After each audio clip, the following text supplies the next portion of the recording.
On this third day. I know it is long and everyone is already looking when to go back home. It's very soon, I can reassure you.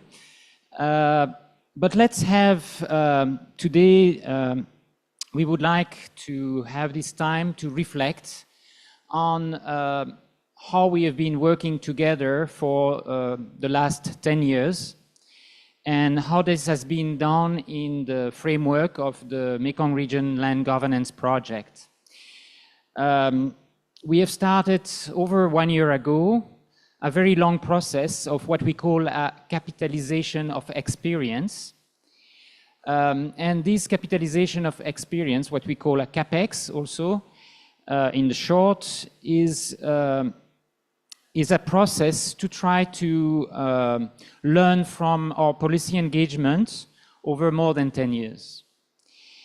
This process has been quite, well-resourced and with a lot of consultants who have been working with the whole team, MRLG team, to really try to make it a deep reflection. I would like to acknowledge the contribution of two consultants who have been really looking deeply into MRLG.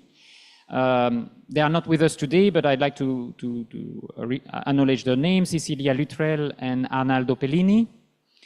And really they brought a really critical look and very high-level expertise at policy process and policy engagement.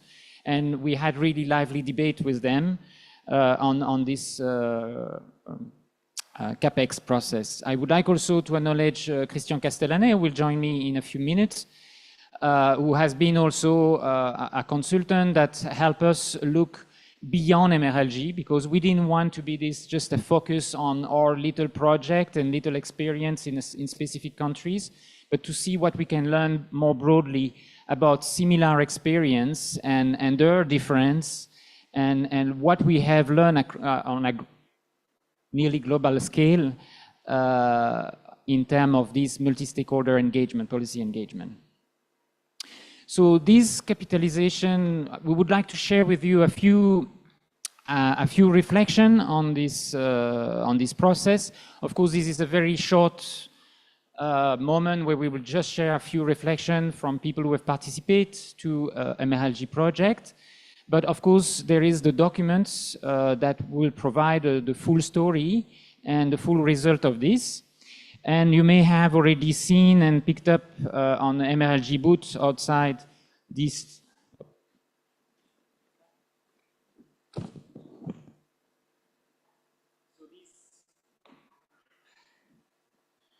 These two documents that have been printed, so two brief, very with big photo and very little text.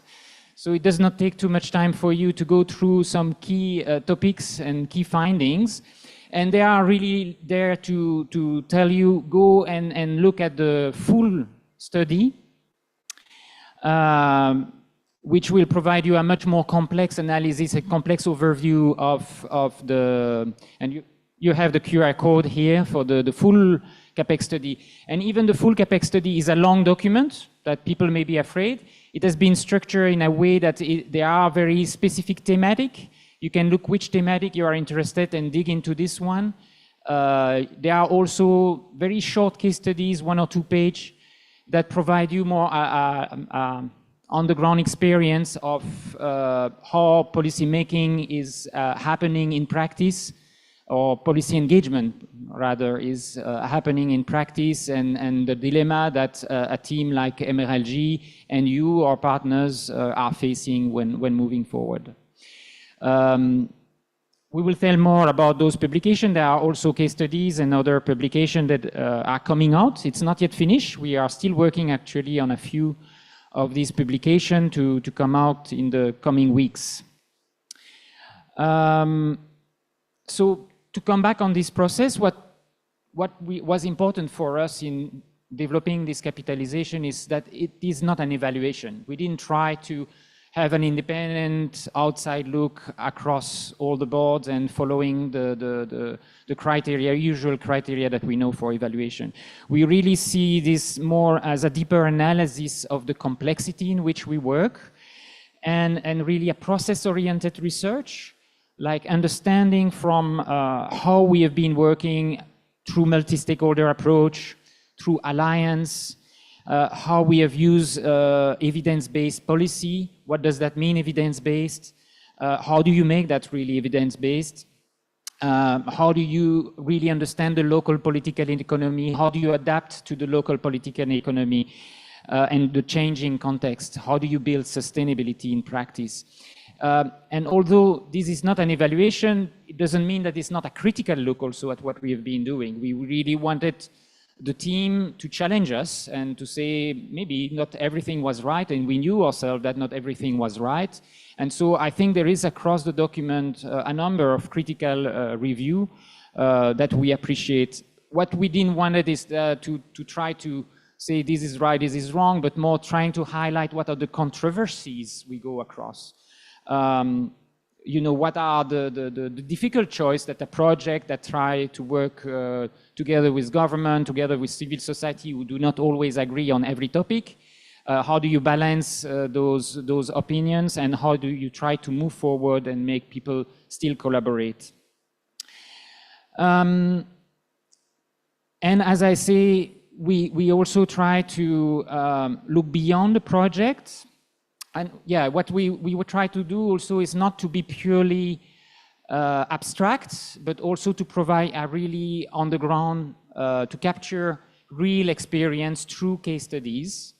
And so there have been 2 case studies published by MRLG, but we have 3 other partners who have also produced case studies. So we have a set of 5 case studies from other countries as well, and Christian will speak about it in a minute. So again, we look beyond the project, not in the hope that there is somewhere the best approach that we should all adopt, but really to look at, through different experience, what do we learn from this diversity of experience, what common learning come out that can be useful for the future in promoting multi-stakeholder approach.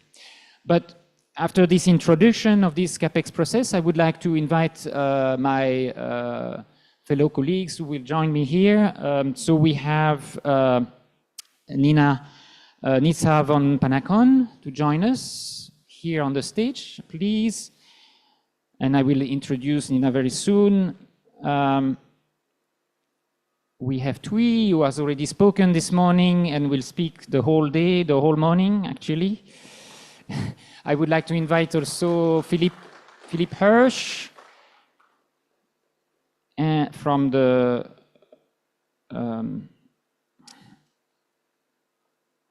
the Center for Social Science and Sustainable Development, and Christian Castellanet, who I already mentioned earlier.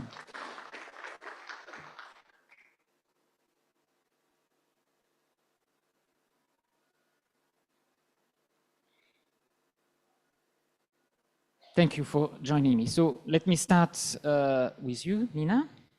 So dear Nina, you are a senior program officer at SDC, the Swiss Development Cooperation Regional Office in Vientiane. And in this role, you have been overseeing MRLG projects since phase 2, since 2018. And I must say you have also been a keen supporter of the project. And it was actually a pleasure to work and collaborate with you.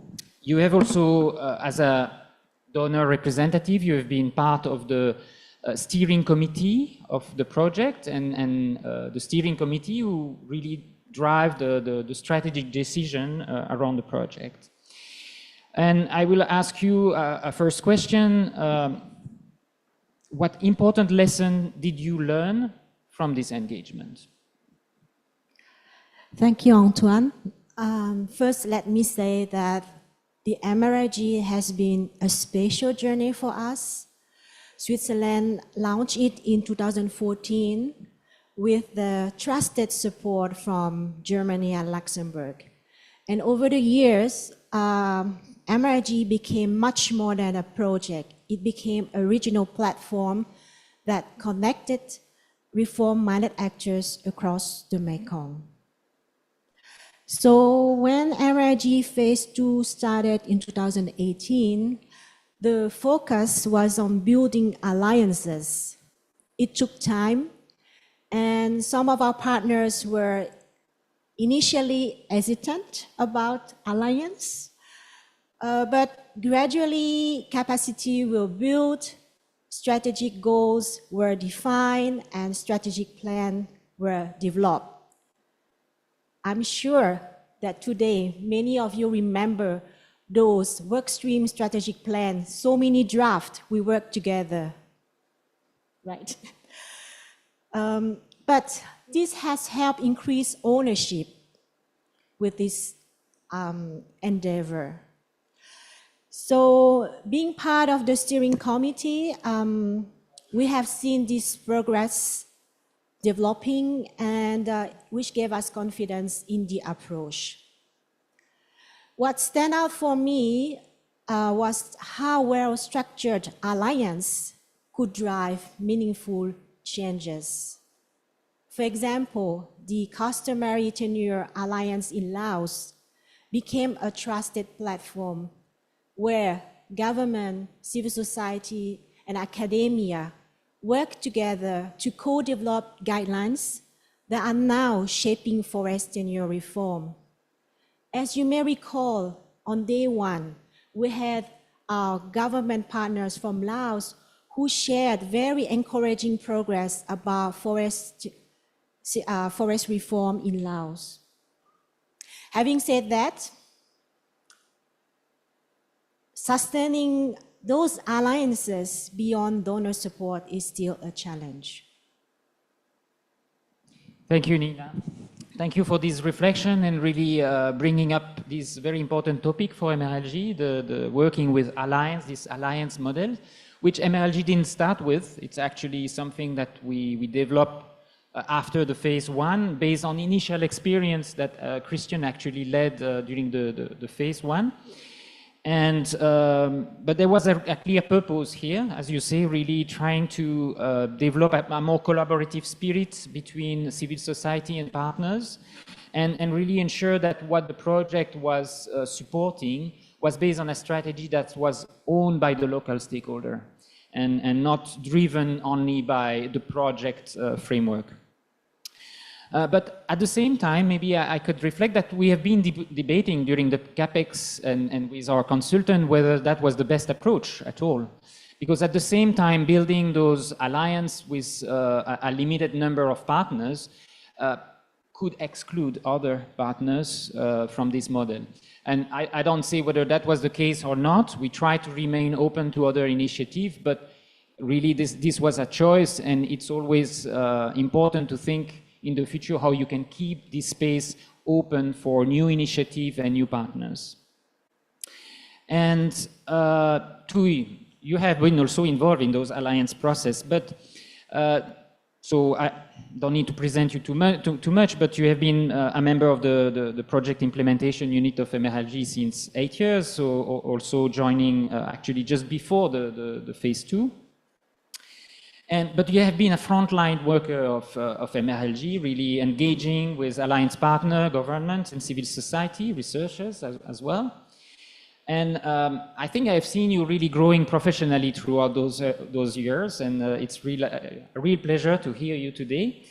And actually, we would like to hear from this experience and what you have learned and how this has shaped your work over the years. Thank you, Antoine. I think that Nina also already reflects some of my experience working with MRLG and also with the network and alliance in Vietnam. I have to say that for me, what is the most important lesson learned that I obtained from this kind of work is that networking is a very important element for the policy influencing. In Vietnam, it's difficult for us in Vietnam to have formal alliance. But we can, we already established many informal network working on the land and also land governance, land issue, and also the forestry sector. But for me, MRLG, I also recognize by many participants that this is the long-term project, on the land governance in Vietnam. To support the existing network, we call Forland and Landa, were formed before the MRLG's for the land law 2013 advocacy. This network within MRLG is the core alliance member and several CSO members, the national some research institute, and also the strategic partner. But this is just the core network. Actually, it's the border network where our alliance, they connect with different stakeholders in Vietnam. The Fatherland Front, Farmer Union and Women Union. Our alliance in Vietnam, they also network with the key champion from the National Assembly member, the National Assembly committees. So I think networking is quite important, where we can find the common, position, common understanding, and common objective to share our key messages, carry on our key messages to different, policy dialogue and to risk policy maker. So we can, bring the voice of the smallholder farmer to the decision-making table. So, and this is the point that I think that networking is important for policy influencing.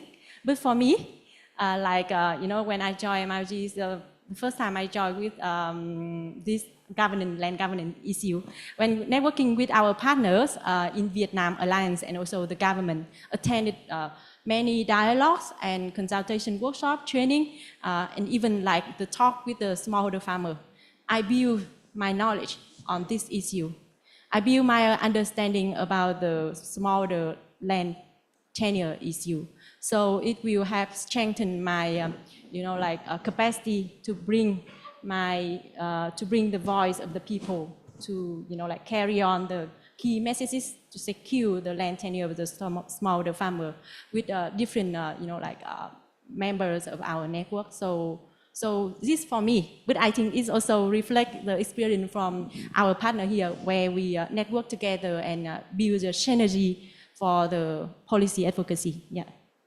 Yeah, thank you, Thuy, and thank you to keep this engagement towards the local community and trying to bring their voice. I think, as you say, the experience of MRLG in Vietnam is fascinating for this really deep engagement between government, civil society, and also for this very diverse approach of engaging with government. It's not just engaging with one technical department, it has involved the National Assembly, some the National Front, as you say, and some political stakeholders who have different ideas, who want to really take at the heart of their commitment to protect the farmers and try to mobilize these energies to really develop and engage for political dialogue at different levels, sometimes very technical and sometimes more political.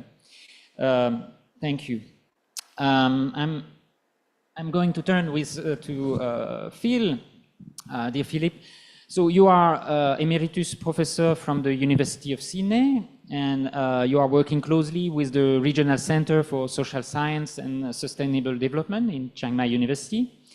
You have written extensively on development issue, land rights in the Mekong region. You have also been directly involved with the project and in different ways. First, supporting a direct collaboration between RCSD, so the regional center, and the project, where we were able to support this Master of Social Science with a focus on land, where we supported a few scholarships for students, and we have heard from some of them yesterday, actually. And also organizing this summer school, and you will talk about this soon. You have also participated to something which is, I think, an important feature of MRLG, is the political economy studies. analysis from the beginning in phase 1 that have been very important in informing project strategies and helping us really try to ground those approach to the local realities. So I'd like to ask you, can you tell us more from this experience and what is or can be the role of academia and research in a policy-oriented project like MRLG? Thank you, Antoine. And yes, it's, as you say, I've been involved for some time, largely in a research capacity, but also maybe more tangentially with research. And what I'd like to do briefly this morning is maybe reflect on this relationship between research and policy. I mean, clearly research is a critically important part of any policy-oriented project like MRLG, whether it's bringing together research on the sort of grounded reality. We heard on the first day, for example, about the documentation of customary practices, customary tenure, or whether it's looking at the bigger picture. On the first day, in the first keynote, we heard about the big picture of climate change. We also, when we're talking about responsible agricultural investment, need to understand the value chains and the EUDR and so on. So research is partly bringing together the big picture and what's happening on the ground. If you like, it's a reality check, understanding how power, authority, decision-making work. But the relationship between research and policy, in my view, is not a simple one. I remember sort of from much earlier engagements in the Mekong region, reading so many research reports that do their research, they present their research, and then they come up with policy recommendations for policymakers. That's not really how policy is made. And so for me, the key to this, if you like, this nexus, to use the word we're using a lot, this nexus between policy and research is active engagement of the different stakeholders, the different network members in the policy, in the research process. I think that's much more important than simply reading a distilled set of recommendations that somebody has made. That's not how policy is made. So what do we mean by this active engagement? Well, I mean, active engagement can take many forms. One is conducting research jointly, which is a nice objective. It doesn't often happen, but there are other modes as well. And I think my experience at the summer school has been quite instructive in seeing the way in which people from government, from civil society, from academia, from law, from media come together and use research, in some cases their own research, but in which they share between themselves, but also employing the enormous amount of research that's out there. There's the platform that we developed, the Mekong region, the Mekong Landforum.org platform's got more than 1,000 items of research on land questions in the Mekong region, which, and of course, a lot of research is done without a policy orientation in mind, but there's a lot to extract from it. But that extraction is not just an individual process. So through forums like the summer school or other, in other ways, the dialogue that research material can foster, I think, is much more important to the policy process than just a linear idea of research, policy, recommendations, policy. Thank you. Thank you very much, Phil. And yes, one of the reflection we had in the CapEx study, there are many reflections about the link between research and policy making, but we often get this criticism. We publish a lot of papers and no one reads them anymore, which I'm not completely convinced. I still hope that in this room there are some people reading sometimes, at least a few pages of some of these reports. Look at the CapEx. But what I have learned with this practice myself is that actually people read the report when they are in draft stage. When they are published, it's not the time to read them anymore. But when you can influence what is in the research and what comes out of the research, the people are keen actually to look at it and discuss it. And that's also what we have been trying to do when we develop some studies together with the Alliance, is that the Alliance members, and some are research-oriented, but some are probably more ground-oriented, but try to build this knowledge and discuss this knowledge and validate it together. And actually, that's when the people read it and internalize and then can use it for policy making. When it's published, sometimes it's too late, actually. No, I turn to Christian, my long-term colleague in GRET, who was my predecessor here as deputy team leader during phase 1, who started the knowledge management component of the project and has supported a lot of publication and this capitalization study. He has remained involved in MRLG throughout the 3 phases, and as I say to you, more recently in supporting the CapEx. So, Christian, in your view, what have been some of the key changes that have been brought by the project in terms of policy influence? Thank you.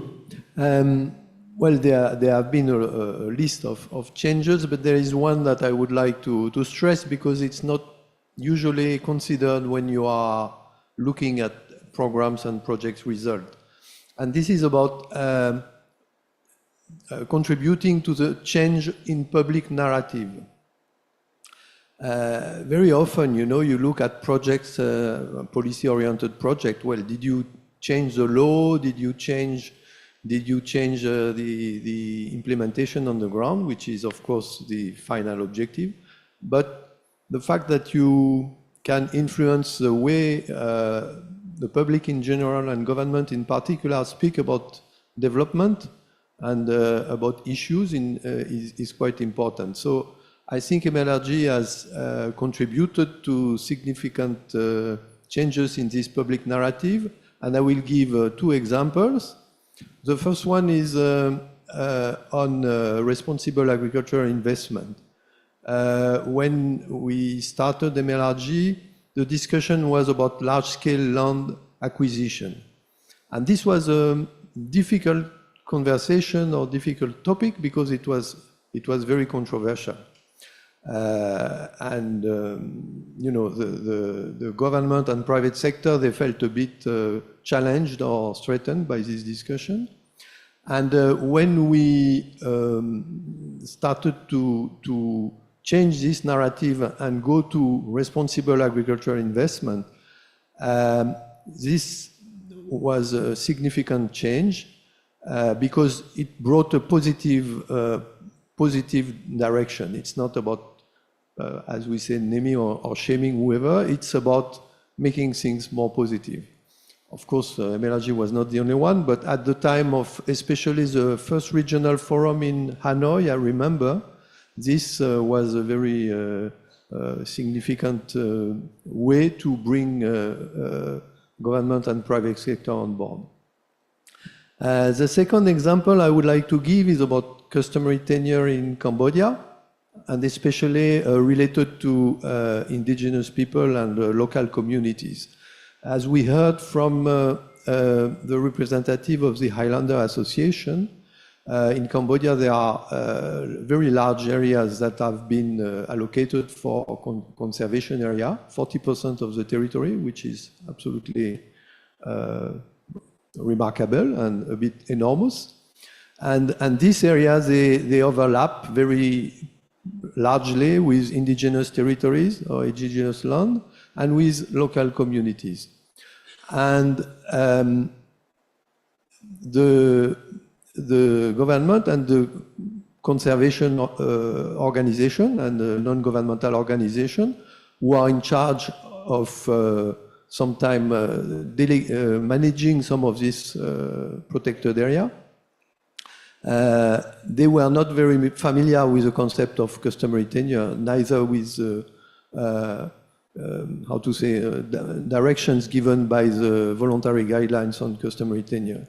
So for them, you know, local communities, and they were more threat to conservation than partners. And I think that the work that was conducted by the Customary Tenure Alliance in Cambodia, and especially with the conservation partner, WCS, was very important to change the narrative and to make customary tenure something that was considered and understood, especially by the international non-governmental organization dealing with conservation. So there are still some resistance, but they I think now they recognize and they understand that they have to take this into consideration some way or the other. Yes, and we have been extensively talking about this in the first day, about safeguards also that needs to apply to different conservation or climate-related initiatives. And yeah, I think the collaboration with the conservation organization is actually growing, has grown through the phase. And it's a very important stakeholder with all those topics. So it's also to remind us that changing the narrative and policy influence, it's not only directed towards policymaker at government level, it's actually also directed to all of us. We need some time to change the way we see things and how we speak about them. So I'll make another round of questions, and I'll turn back to Nina. Nina, I'm sure you have read extensively and in all detail the CapEx study, the full CapEx study. In your view, based on what you have heard from the CapEx, what we've been discussing about it, what is one of the critical aspects of policy engagement that can make a difference in improving land governance? So one of the key lessons, but as I have also experienced, is the value of constructive engagement with government. For example, the government of Laos, when land issues were linked with national priorities like economic growth, food security, or climate, I would say intervention or climate resilience, it opened up space for dialogue.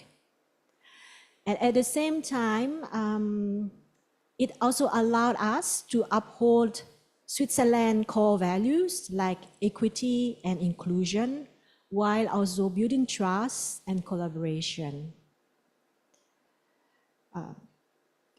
Then I have another still important lesson would be the regional dimension. Switzerland has MRLG actually has provided space for countries to share and to learn from each other.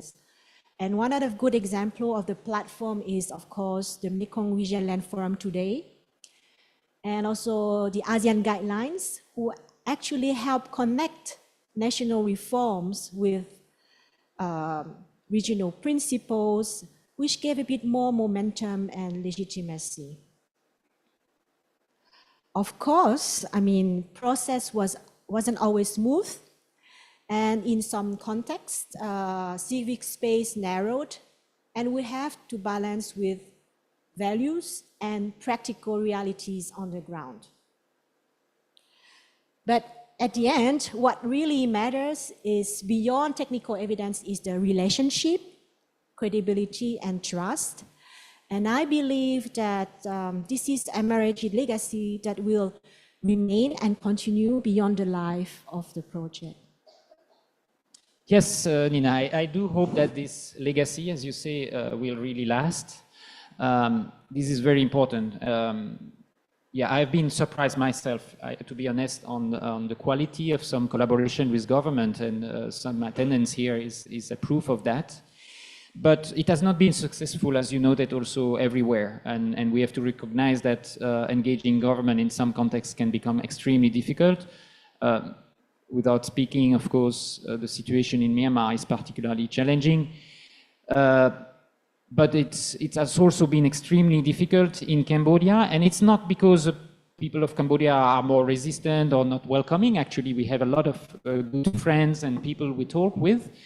But it's also about the way the institution work and how to navigate institution. It's really complex. And that's allowed me to attract attention to the case study authored by Natalia Skura, who is in the room, that we publish as a CapEx case study in Cambodia, where we really try to reflect on the challenge of engaging in policy engagement, more with, I would not say a complete failure, but we didn't achieve, and it's quite obvious that we didn't achieve the objective that we set for policy change in Cambodia, and trying to reflect why it happened and how we can learn also from this experience. So it's a challenging exercise, of course, to look at more unsuccessful experience, but probably something that can be also very useful for people who want to start engaging in Cambodia.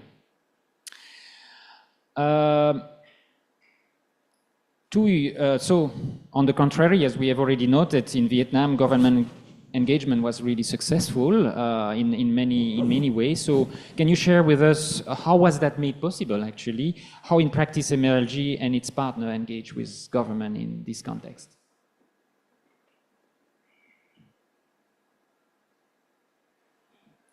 First, as a member of our alliance in Vietnam, I have to say thanks to MRLG and also 3 of our donors, because you already, create the project that can support the engagement with the government and also the CSO, support our CSO to have the space, the environment to collaborate and engagement with the government partner in Vietnam.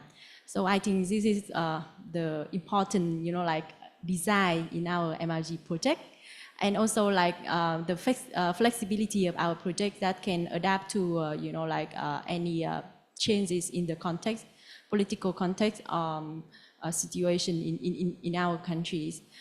So for our alliance in Vietnam, through many activities and also dialogue like this, networking, the dialogue, policy dialogue, workshop, consultation workshop, and capacity building training, where we create the platform.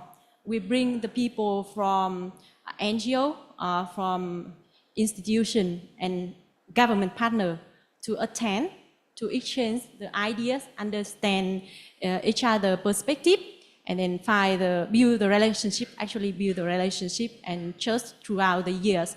So they can, sharing the information and finding the key champion, the reform actor in the government's urgency, that we can, have them as our allies. From this key, champion, we can, influence and influence the policy development process. So I think this is the way our alliance in Vietnam, the approach our alliance in Vietnam, they have, taken. And in Vietnam, for the reason, land law 2024 implementation, we just adopted the land law in 2024. I can see that the Vietnamese alliance, they quite engage closely with the National Assembly members and the National Assembly committees, and also our technical agency, land management technical agency under the Ministry of MRLG and under in Ministry of Environment and Agriculture. So so I think that this relationship, not just one day we have this relationship, but it's already 10 years, over 10 years. It's a long relationship. There has been this relationship since phase 1 until now. And how can we have this kind of long relationship? That is the point. It's because MRLG create enabling environment, the space for them, yes, but also it's about the way we build trust, the way we open to listening to other different perspectives, and the way we accompany together in this long policy process. And yes, I think and we also need to acknowledge that there are many reform actors, actually we can call a key champion from the government partner that we can find. We can build alliance with them. So this that key points that I can withdraw from my experience with our alliance in Vietnam. Yeah. So alliance in Vietnam and also the key strategic partner in Vietnam, they still continue the informal network even beyond, like MRLG project. Yeah. I can confirm that, and I heard many times from our partner in the government agency and also from our CSO alliance member that they recognize MRLG is the long term and the current project in our country, and also in the Mekong region, working on the land governance issue. I can say the only one. So. Thank you, Thuy. And you have used a few keywords that are important and that we discussed in the CapEx. You spoke about champions. And who are those people we try to connect who can really, who have a vision and who have some important policy idea and trying to enable those people to carry those ideas. Because I don't know if you use the word finally, but an important word is also having the project as a catalyst. Not a project, MRLG is not substituting to the local people ideas and vision. We are not trying to impose a certain way to do policy making in Vietnam. That doesn't work anyway. That's what I have learned very quickly in Vietnam. People have their own ideas. These networks we have been working with were existing before MRLG also, that we have to say. And it has really, the purpose is really to enable this local capacity to engage in the policy sphere. And you have done a remarkable work for this in Vietnam. Phil, we have heard Nina speaking earlier briefly about the regional dimension of a project like MRLG. And you were also part of the regional advisory committee of the project. So I think it's a good question for you, probably. Why you think a regional perspective is important for influencing policies? I think it's a very, very important question. We often think about land as quite a local, sort of fixed in place issue, but this project has been regional in all sorts of ways. As Christian said earlier on, the idea of responsible agricultural investment is a more positive, if you like, a politer way of talking about large-scale land acquisitions. Large-scale land acquisitions is a more polite way of talking about land grabbing, which is kind of what was behind the inception of the project in the first place, because of a lot of cross-border investments that were being made. So with these cross-border investments, largely Vietnamese, Thai, Chinese investments in Cambodia, Myanmar, and Laos, but also others, land was already a regional question. And so I think it's materially it's important. But there are other reasons as well. And one is that I think that many bilateral assistance programs from Europe, from North America, from Australia, from Japan come in with their own policy perspectives from beyond the region. And in the past, if we think 10 years, 20 years back, there was very little awareness within the region of what was happening in neighboring countries.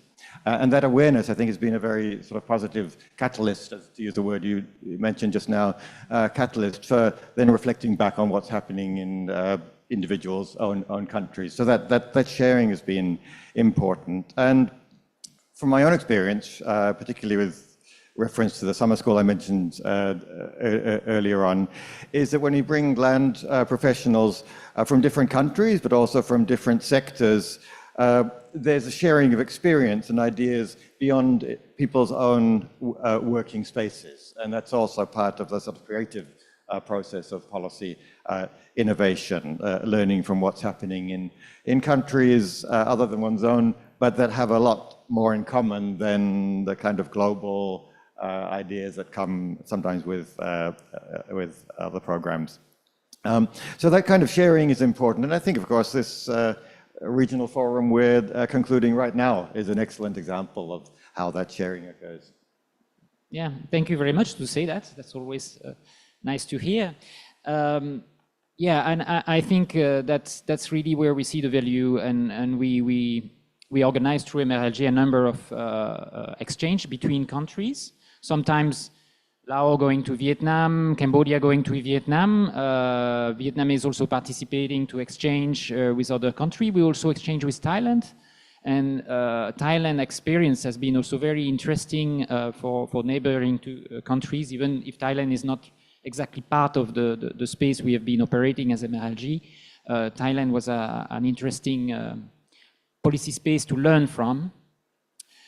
So yes, we have seen actually a real interest from policymakers of different level to come and learn. And what is interesting at the regional space is that really government people, or non-government people too, really come for learning. They have a really open mind and new ideas can emerge there, which sometimes is a little bit more difficult in the formalities of the national context to deliver. At least that's how I experience it myself. Christian, and we are coming to the end. I hope we will have a short time for questions, but Christian, as I mentioned earlier, you are the author of the comparative study of the 5 case studies that were developed with the collaboration of the International Land Coalition, the Comité Technique Foncier Développement from the AFD, from the French development, and Land for Life from Weltunger Hilf, a German NGO, and MRLG. So this comparative analysis highlights that there is actually multiple form of multi-stakeholder approach. So can you reflect on the process of this comparative study and on these different multi-stakeholder approaches? Thank you. Yes, one of the key features of MRLG from the beginning, from its conception and the way it was designed, was the idea that multi-stakeholder platforms or approach are very important for land governance. And this is in line with the recommendation from the VGGT, from the Voluntary Guidelines on Customary Tenure, who clearly say that multi-stakeholder platforms are needed to support and accompany policy changes in country to recognize customary tenure. So we decided to take this question of multi-stakeholder platform seriously, I would say, and compare what has been done by MRLG with 3 other international programs. So first we looked at which program were using this multi-stakeholder approach, and we found that there were a few ones, but the main one was from ILC, because ILC has been supporting national stakeholder platform in 32 countries since 2013. And the CTFD is a Comité Technique Foncier Développement. It's a French program that is supporting coalitions of strategic actors in 8 countries since 2018, 8 African countries. I mean, CTFD was older, but it started to work really with these coalitions since 2018. And the last one is Land for Life. This was supported by the Weltunger Hilf and the German cooperation. So with this program, we selected together 5 case studies, because we could learn a lot already from exchanging on what has been the experience of the 4 programs. But the idea was to go deeper, so and to base the comparison on concrete case studies. So case studies were conducted by these organizations in 5 countries, in Malawi, in Burkina Faso, in Guinea, Laos, PDR, which is a contribution to the formulation of Instruction 457, and Cambodia, policy engagement with community rights with protected area.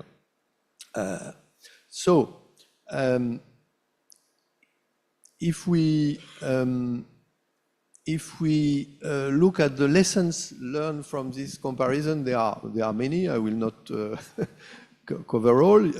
I urge you to look at the brief that has been produced, which is available at least in electronic form. One important lesson was that multi-stakeholder platforms are diverse. I mean, they don't take a unique form. And broadly speaking, there are two poles or two different directions.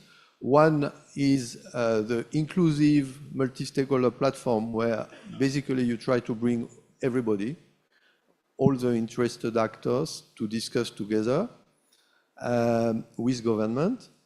And the importance of this form is, or at least the legitimacy is based on inclusivity. So you try to represent as many people as possible. Maybe they don't all agree, but at least you can all talk together and come to a better understanding and maybe recommendations that you jointly divide.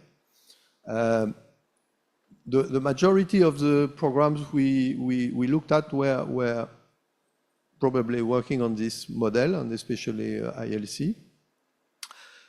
On the other side, you have more restricted form of multi-stakeholder platforms, and MRLG is it's generally the case, where you have these alliances which bring together a set of strategic stakeholders who are aligned and who decide to work together in one specific direction.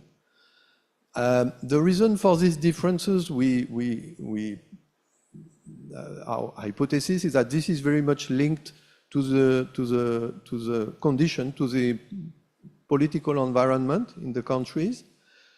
In some countries, there is a tradition of consultation of government with civil society and a certain openness, and this makes give more space for this kind of inclusive multi-stakeholder platform approach. When the government is more, how to say, not so accustomed or not so willing actually to have direct dialogue with civil society, the more focused alliance form is maybe more effective, and that's the one we have been mostly using in MRLG. Although the case of Vietnam shows that there are also differences between countries which reflect in the form of alliances in countries. This more focused alliance takes its legitimacy from his technical competence, this capacity to formulate proposals which are grounded in experience and in the field level and also on science, so that the dialogue with government is based on exchanging knowledge and experience and as Nina's expertise, and as Nina said, also on finding some common grounds and framing the discussion based on national priorities. Thank you, Christian. And I will not add much on this, just go and look at this publication. You can find on our website actually all you go to mrlg.org on publication, and you will see all these publications, including the case studies that have been already published. 3 of them have been published. There is the full comparison and 2 case studies that are not yet published. They will be soon in a few weeks. We are still working on them. But I'm very happy that we could publish for this forum the main capitalization of experience in this brief. So please look at it. And as I say, don't be afraid about the amount of text. These look at the table of content, and if one topic interests you, go and look at it. It's organized so that it can be read in a very short format, or you can of course go from the first page to the last one in one go if you like to also. We have, I think, just 7 minutes. It's not very long. We hope for more, but at least it gives us a few time for question. I think 7 minutes is that. So look at what we have here. So I have a first question. Exercise like the CapEx seem more valuable for learning and adaptation than traditional tools like log frames. Can donors support both? I guess, Nina, you have the best place to respond that. I will repeat the question if you like. So experience like the CapEx we have been talking about seems more valuable for learning than adaptation, for learning and adaptation than traditional tools like log frame or traditional evaluation and assessments of results through log frames. So do you think can donors support both?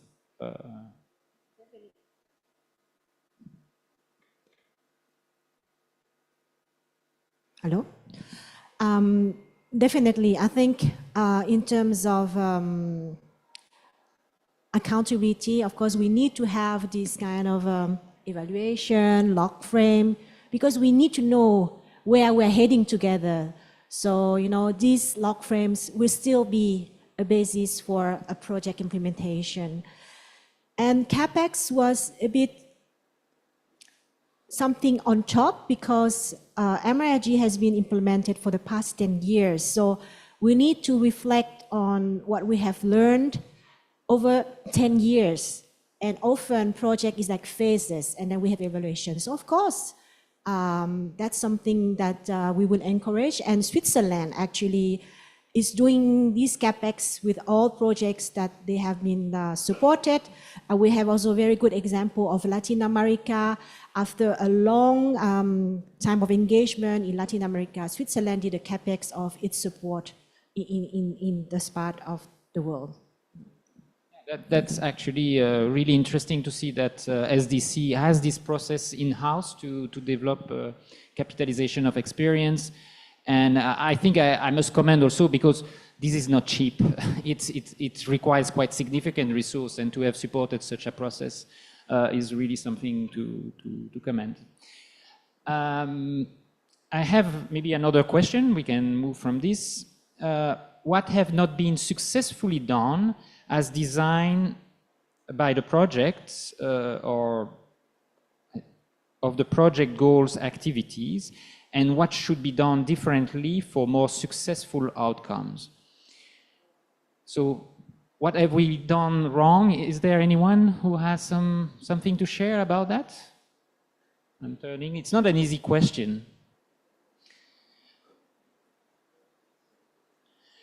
I can try to respond. I don't want to put anyone on the hot seat here because it's a difficult question, of course. It requires a bit of honesty. And I will not be very critical here, but I must say we had very hot debates, and Micah knows, with the consultant of the CapEx, particularly on the adaptive approach of the project.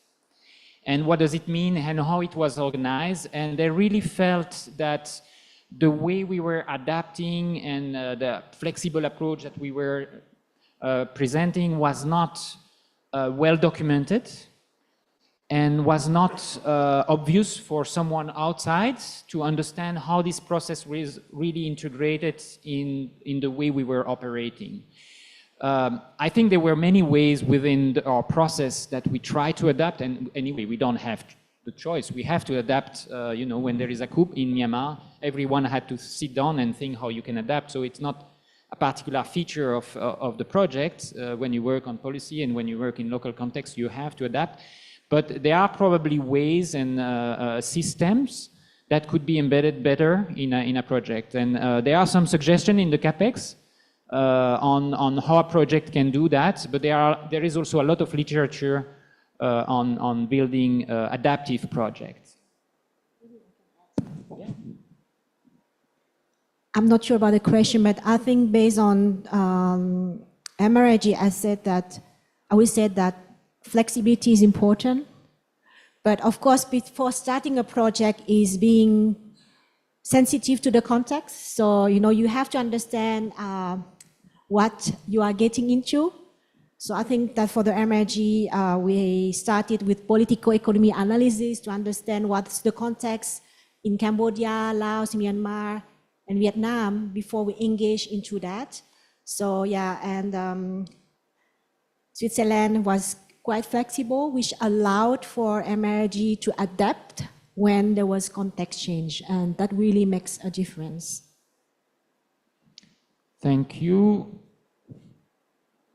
Maybe the next question is coming. Okay, we are out of time. That's the message I received. So I'm sorry, because I'm sure there are many other questions coming in, but as we always say, please come and discuss with the team, and let's continue sharing together outside. And so first, let me thank very much all the speakers today. It's really a pleasure to have you, and also for the collaboration over these 10 years. I think that has been really nice for me, actually, and for the whole MRLG team. A pleasure to collaborate with all of you. And so thank you for your attention. Yeah.